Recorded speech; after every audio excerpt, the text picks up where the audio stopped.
बिहार चुनाव को लेकर राज्य का सियासी पारा अब और चढ़ने वाला है। कांग्रेस सांसद राहुल गांधी ने अपनी बिहार यात्रा का ऐलान कर एनडीए सरकार की टेंशन बढ़ा दी है। इस दौरान राहुल लगातार बिहार की कई सीटों का दौरा कर जनता से संपर्क साधेंगे।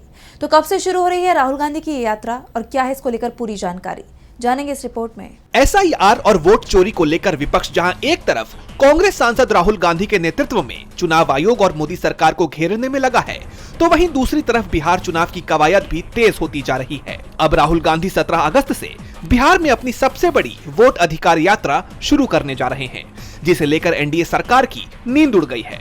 इस यात्रा का मकसद राज्य की 50 विधानसभा सीटों पर महागठबंधन के लिए माहौल तैयार करना है।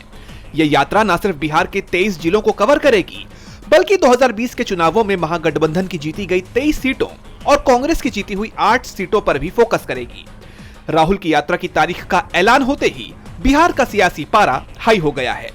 दरअसल जनवरी 2024 में राहुल गांधी की भारत जोड़ो न्याय यात्रा के बाद हुए लोकसभा चुनाव में महागठबंधन ने 5 सीटें जीती थी, जिनमें सासाराम, औरंगाबाद, पूर्णिया, कटिहार और किशनगंज शामिल हैं।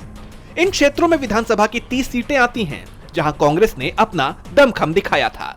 अब 50 सीटों पर फोकस करना उसकी इसी रणनीति का विस्तार है। राहुल की यात्रा का मेन एजेंडा वोटर वेरिफिकेशन और चुनाव में वोट चोरी के आरोपों को उठाना है, जो सीधे तौर पर चुनाव आयोग और एनडीए पर सवाल खड़े कर रहा है। राहुल गांधी इस यात्रा में शाहाबाद, मगध, अंग, कोसी, सीमांचल, मिथिला, तिरहुत और सारण जैसे अहम क्षेत्रों में घूमकर वोटरों से संपर्क साधेंगे। यानी चुनाव चोरी हो या फिर बिहार चुनाव का मुद्दा, राहुल गांधी इस वक्त हर मोर्चे पर लगातार फुल फॉर्म में नजर आ रहे हैं। और अब बिहार यात्रा का ऐलान कर राहुल गांधी ने एनडीए सरकार की बेचैनी और बढ़ा दी है। डीबी लाइव की रिपोर्ट।